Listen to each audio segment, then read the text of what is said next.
Well, I've been in Argentina for about, I don't know, 3 days. So it was a quick stop in Chile. I went down to the coast, got that tyre, went to the hand in the desert. Then I went back to San Pedro at Atacama. And then it was a big day. It was a 600 kilometer day across the Altiplano. I passed into Argentina at Paso de Llama. And I just pushed on to a place called Salta, so I went from 15,000 feet down to about 2,500, something like that. So the temperature's gone up, it's really quite humid. So I'm a little town just south of Salta now, and I'm heading kind of down south a little bit, and I'm going to cross back into Chile at Paso de San Francisco. But I've just stopped at this little place here at the side of the road. I bought myself 4 little empanadas. I'm going to have one now because it's nice and hot, and the other ones are going to be kind of for lunch on the way. Argentina, what I've seen so far, I'm liking it. Gotta say, feels like I'm in Mexico again. Baja, kind of. All the cactus and everything. I've now got the gravel roads that I was actually expecting. Now I'll probably find out whether I like this rear tyre or not. I'm not overly impressed with it so far. We'll see.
A little herd of them.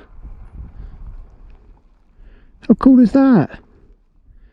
Today's roads have been absolutely sublime. They're just gravel roads, hard, always they're hard, packed, and easy. I'm doing 70 kilometers an hour. There's times that I'm in a crash because I'm not looking at what I'm doing.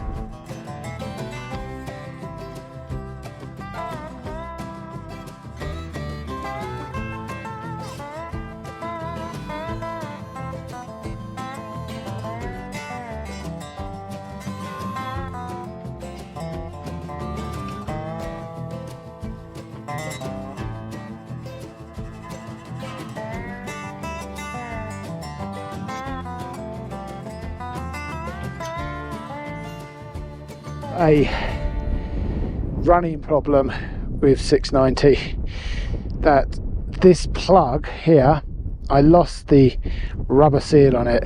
When it was connected, it was rattling, so then it wasn't connecting properly to the coil pack, so it's pretty much all run on one spark plug. I managed to find, just by pure luck, a replacement seal in the Paz market, and most of the time it's running okay, but every now and again she'll just run like a piece of junk at low RPM. So I have to stop, wiggle the plug, and then it seems to be fine. Not like you can just order one of these little plugs for the coil, unless someone's got an old wiring loom out there I could salvage one from. I think what I might have to do is just get some tape again. Oh look, there's a bee. Get some tape and tape it so it stays in place rather than rattling itself loose. I think that bee wants my food.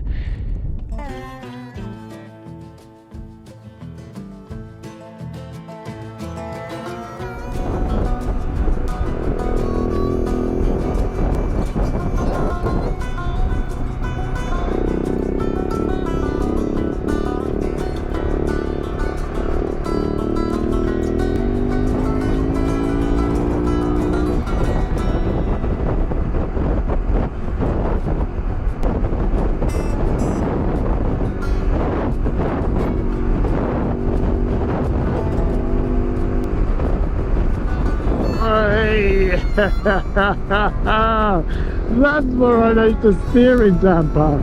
Woo!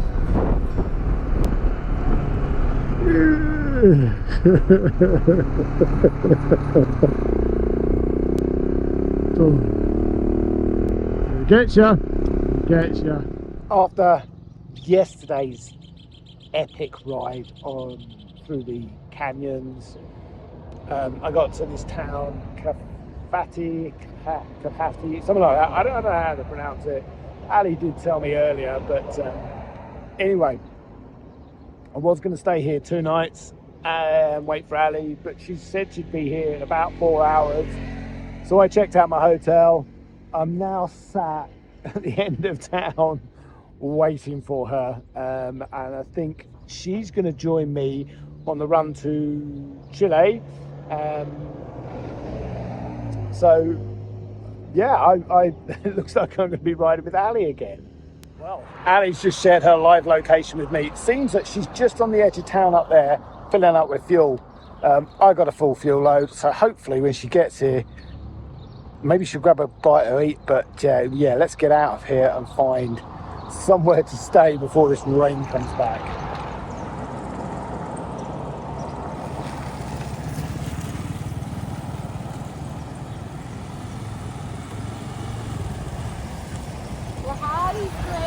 How you doing?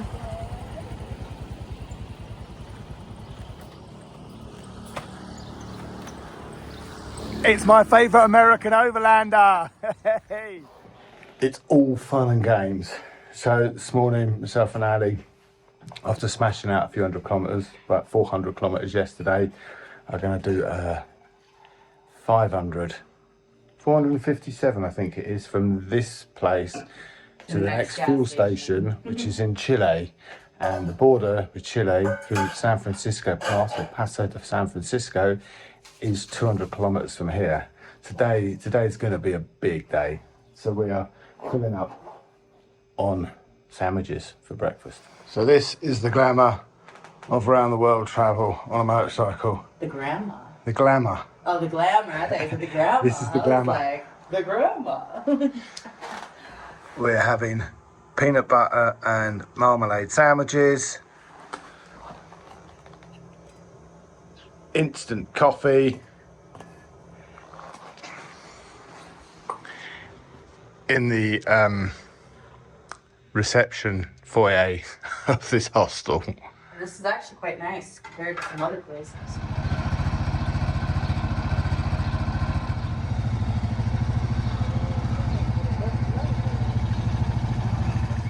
Fuel time, it's going to be a big one today, 473 kilometres.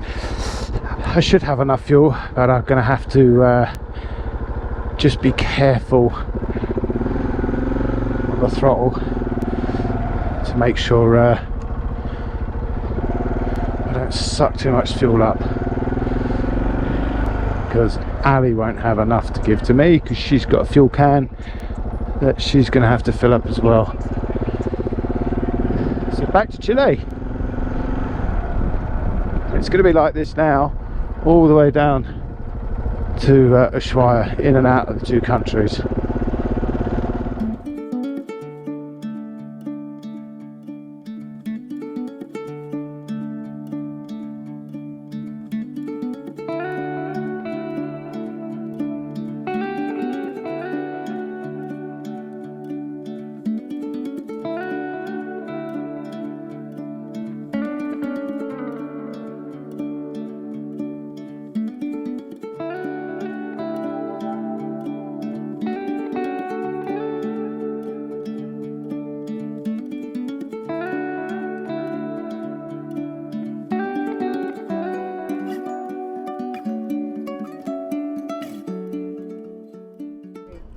Did this like 48 hours ago? Yeah, something like that. So we're at the border. Gonna do the usual migration, aduana, etc. So we're to go into that building there to have a piece of paper given to us with our registration on. Then we had to go into this building here, which is aduana and migration. The first guy looks at the piece of paper and then stamps it, checks us out, and we go to the next window. He looks at our piece of paper, does our TIP, cancels that, stamps the piece of paper, and we come back out here. The guy comes out of the office, we give him the piece of paper that he gave us with 3 stamps on, then we're technically ready and allowed to go across the border. We've got 100 kilometers to go before we get to Chile, and then we've got to go through migration and aduana there. All good. We are now officially nowhere.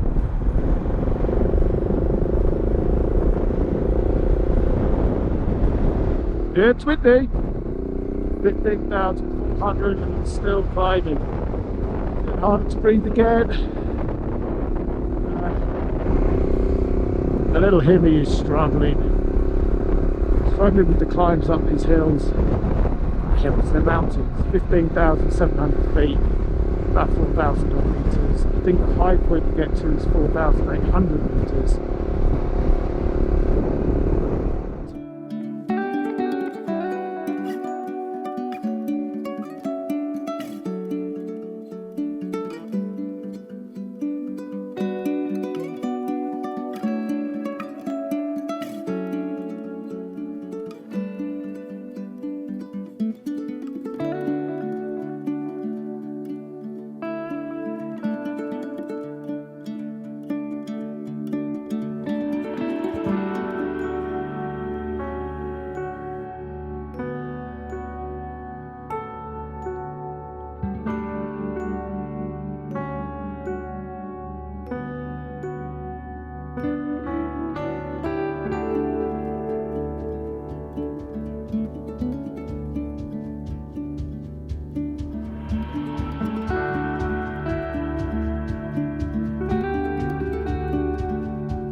Painless, they're really helpful. It was just me and Ali here, so there's no queues.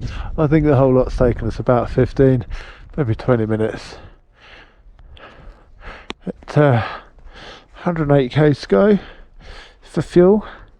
Ali doesn't think she's going to make it though.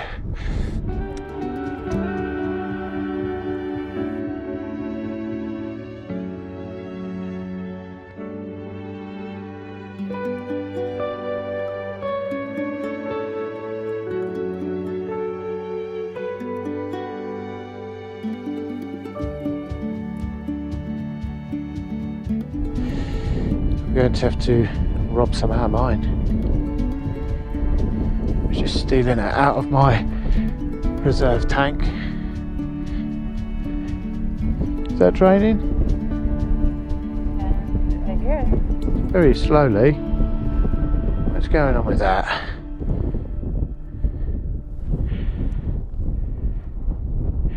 There we go.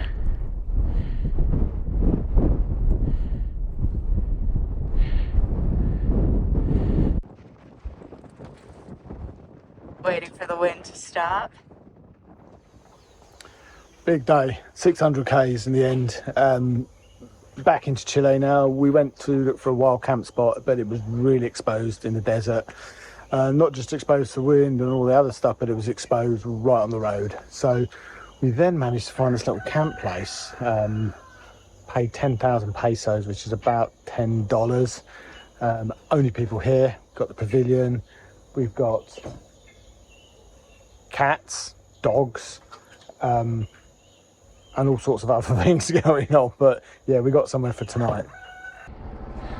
So this campsite looks like it's actually been closed for a long time, but it was good for us. We had a pavilion, do love a pavilion, and the guy came and opened the gate for us hours ago. I think he was expecting us to leave, but we've been fanning about. Time to go and find some supplies, some breakfast, and anything else we may need before we head off. Come out to this national park out here in the desert. Apparently, because it's been raining, there should be loads of flowers. I'm not seeing a lot of flowers, just seeing a lot of sand. And I got a little bit of an issue with 690. When I open the throttle hard, or even reasonably gently, it doesn't have clutch slip, and it's also a kind of mechanical kind of raunchiness. Now, I'm wondering actually, my front sprocket is losing its teeth.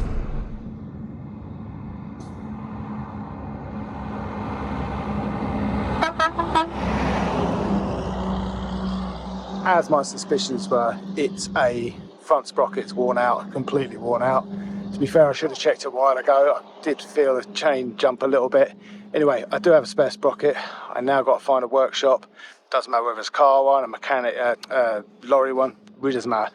Just need a big socket and a breaker bar. Swap the front sprocket, and I'll be good to go again. Stopped at this little tyre place on the way to wherever we're going later. Borrowed some tools, 20 minutes, and I've changed the front sprocket. As you can see, it's absolute toast. Got my money's worth out of that. Took me 20 minutes, got it half an hour tops to change that absolutely knackered front sprocket. Surprised it lasts as long as it did, actually, to be fair. It was just that couple of little slips the last day, and then this morning that made me think, oh, something ain't right here. Something ain't right here. I'm against the post.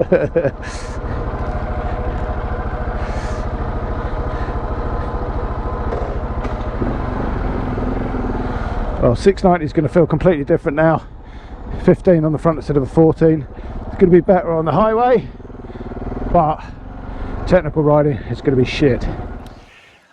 When you leave it late to find somewhere to camp, and you're out of season and you go to 3 different campsites which look wonderful, you then have to go to another one 40 odd kilometers away, and beggars can't be choosers.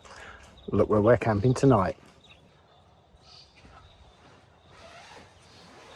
So Ali, what do you think of our new accommodation? Luxury, man. It's really gone to the toilet, isn't it? But So as you can see, we're actually camping in a literal toilet. toilet. We have an ensuite shower that doesn't work. We have a toilet that doesn't work, but we've got shelter, and that's the main thing.